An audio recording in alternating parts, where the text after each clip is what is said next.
Municipal areas में president को आपने सचिव की है और गवर्नमेंट की तरफ से ये क्लैरिफिकेशन आया है कि रेस्ट ऑफ द कंट्री में हर जगह पे लोग इस तरह का टैक्स म्यूनिसिपल बॉडीज को देते हैं और ये फंड लोकलाइज तरीके से इस्तेमाल होता है डेवलपमेंट। देखिए, हमारी बदकिस्मती ये है कि बीजेपी रोज बरोज कोई ना कोई तबाही लेके आती है जम्मू कश्मीर के लिए।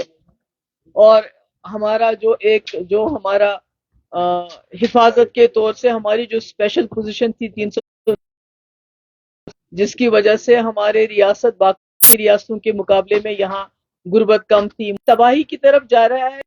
ये सारा सिलसिला एक तबाही की तरफ जा रहा है। अगर आप देखें, जो हम 370 की वजह से हम अपने कानून खुद बनाते थे, और उस वक्त यहाँ की जो असेंबली है ये ध्यान में रखती थी कि ऐसे कानून बनने चाहिए जिससे यहाँ के लोगों को किसी किस्म की तकलीफ ना हो। खासकर पिछले 30-32 साल से जम्मू कश्मीर के जो हालात रहे हैं, जो मामलात रहे हैं, और उसके ऊपर 2019 के बाद जो हम पे भूचाल लाया गया, जिस तरह 370 को खत्म किया गया, हमारी जो इकोनॉमी है बिल्कुल डोल ड्रम्स में बड़ी बर्बाद है, तबाही है हमारी।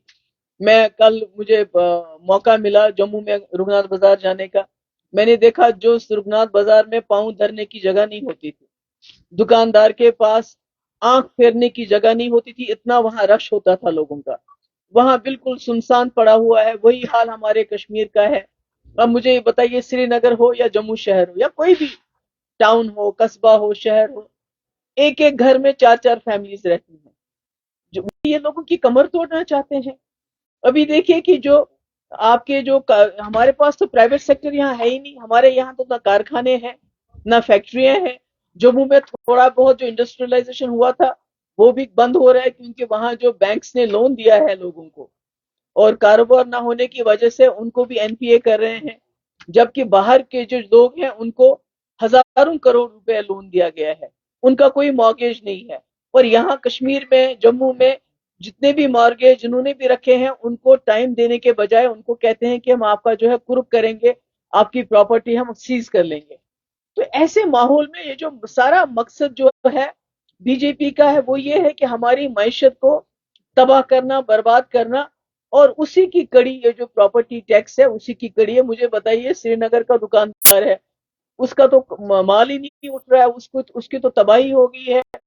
जितने हमारे कस्बे हैं, चाहे अनंतनाग है, बिजबिहाड़ा है, शुपियन है, बारामुल्ला है, कुपवारा है, जितने भी हमारे टाउन है, इस तरह जम्मू जम्मू का अपना अपना सिटी, जो कि पिछले 2019 के बाद जिसकी वहां लोगों को खाने के लाले पड़े हैं। कल उन्होंने वहां चले गए कहीं जम्मू में, किसी वो नरवाल में चले गए, वहां बेचारे वो पटरी वाले थे, उनकी दुकानें उड़ा दी। तो ये तो सारा डिजास्टर है, ये तो सारी तबाही है। तबाही के बगैर तो कुछ भी नहीं है। तो इसलिए मुझे लगता है कि जो हमारे कॉन्स्टिट्यूशन के अंडर हमें एक सेफ गार्ड मिला था 370 की शक्ल में, उसको खत्म करने का बीजेपी का सिर्फ एक मकसद है कि जम्मू कश्मीर को तबाह करना, जम्मू कश्मीर को लेबोरेटरी बनाना, और जम्मू कश्मीर के बलबूते पे पूरे मुल्क में जो है माहौल खराब करके इलेक्शन जीतना। इसके बगैर कोई नहीं। और ये जो प्रॉपर्टी टैक्स है ये भी उसी कड़ी का एक हिस्सा है कि यहाँ के लोगों के जिनके मकान तोड़े गए, दुकानें तोड़ी गई, अब जो बचा कुचा है उसमें प्रॉपर्टी टैक्स लगा, ताकि यहाँ के लोग बिल्कुल ही जमीन दोज हो जाएं, खुदा ना खास्ता। अभी तक ये प्रॉपर्टी टैक्स का शुरू किया, अचानक इसका इम्प्लीमेंटेशन होना, क्या इसके पीछे पर्टिकुलर मकासद है या इस पॉलिसी के कश्मीर का जो रहने वाला है इस साइकोलॉजी नहीं, basically I said they have come as a disaster for the state of Jammu and Kashmir. BJP has been a disaster.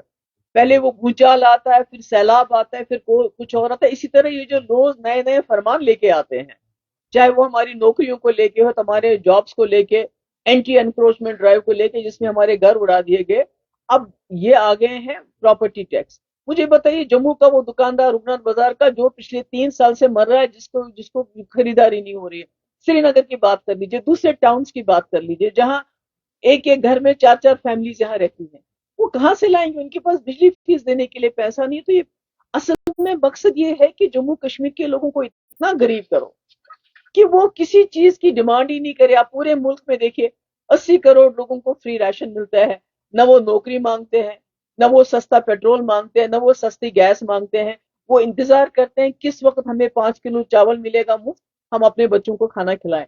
تو یہ جموں کشمیر جس کے حالات باقی ریاستوں سے بہتر تھے، اس کو بھی اسی درجے پہ لانا چاہتے ہیں، ہمارے اوپر اتنا بوجھ ڈالنا چاہتے ہیں تاکہ خدا نہ خواستہ جو ہماری اکانومی کی جو ہے کمر ٹوٹ جائے۔ ادروائز مجھے بتائیے بینکس کیوں ابھی تو اینٹی انکروچمنٹ ڈرائیو ختم نہیں ہوئی، تو بینکس نے دوسرا نوٹسز بھیجنا شروع کر دیا، وہ ٹائم نہیں دے رہے ہیں لوگوں کو، کچھ نہیں دے رہے ہیں کہ بھئی آپ سیٹلمنٹ کرو ہمارے ساتھ، اگر نہیں کرو گے تو آپ کی پراپرٹی ہم جو ہے اس کو ضبط کر demolition drive ہو رہی ہے، اس میں سے پھر کچھ ایسے جتنے بھی گروپس ہیں گورنمنٹ پہ وہ مجھے معلوم نہیں، I don't want to comment on that۔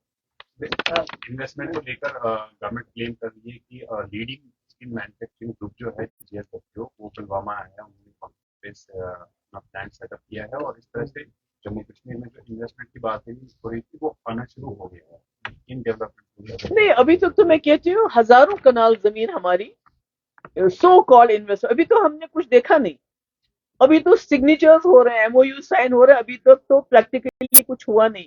مجھے بتائیے کون سی فیکٹری لگی یہاں پر؟ ہزاروں کنال زمین جو ہے جندل کو دی گئی، تو ہوا کیا ابھی تک؟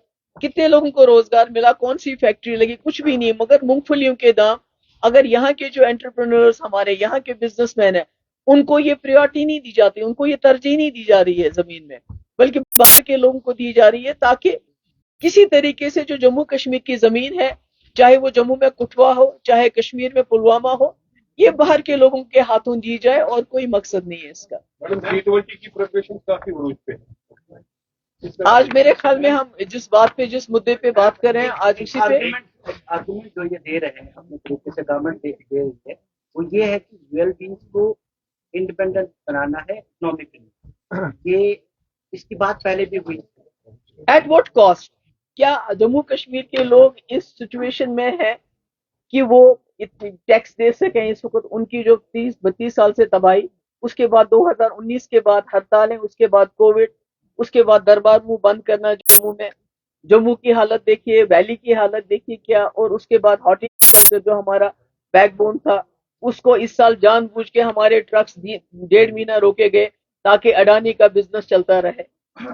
تو یہ سارا جو معاملہ ہے یہ جموں کشمیر کو میڈم کچھ اقدامات ہیں کہ ٹیکس کا مسئلہ آ گیا یا آپ کی طرف سے کوئی تجویز ہوگی تاکہ لوگوں کو اس سے کچھ نجات ملے؟